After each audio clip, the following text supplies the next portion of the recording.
Hi guys, welcome back to my channel. If you're new here, don't forget to subscribe and hit that all bell notification. In that way you won't miss any time I publish a new video. All right, so what are we going to be making today? Well, today we'll be making a hearty soup. All right, so this is our ingredients list for making our soup. You can pause to take a look. So here we have our frozen corn and some onion. We have potatoes, pumpkin, carrots, and seasoning pepper.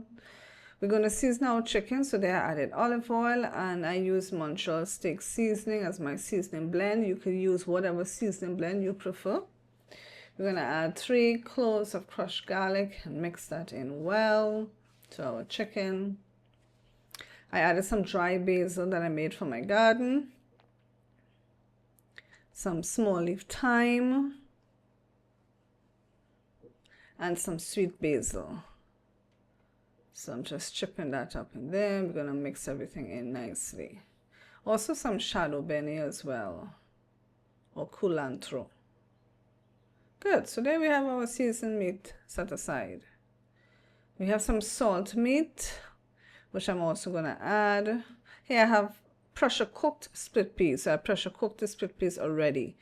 So the split peas is already cooked and soft, so I'm adding now the salt meat to it, and then I'm adding the vegetables to the pot. If you want this spicy, you could add some hot pepper as well. The seasoned pepper I used there was not spicy. So now I'm adding my seasoned chicken to the pot.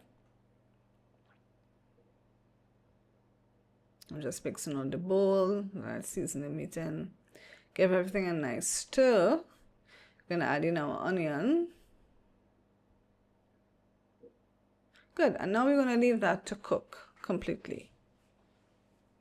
In the meantime, we're going to make some dumplings. So 1 cup of flour, 1/3 cup of cornmeal, 2 tablespoons of honey, and 1/2 teaspoon of salt. And we're going to mix everything together. Then we're going to add our water slowly.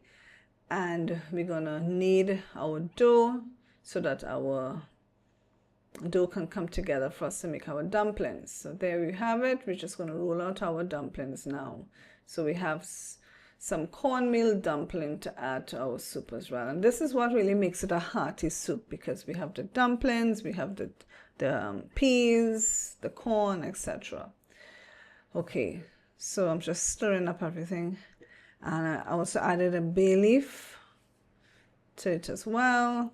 Leave that to cook. We're going to add in our dumplings now to our soup. We cook our dumplings. Now we're going to add in our corn and cook that completely. At the end, we're going to finish with some butter, or you can use a little bit of ghee as well.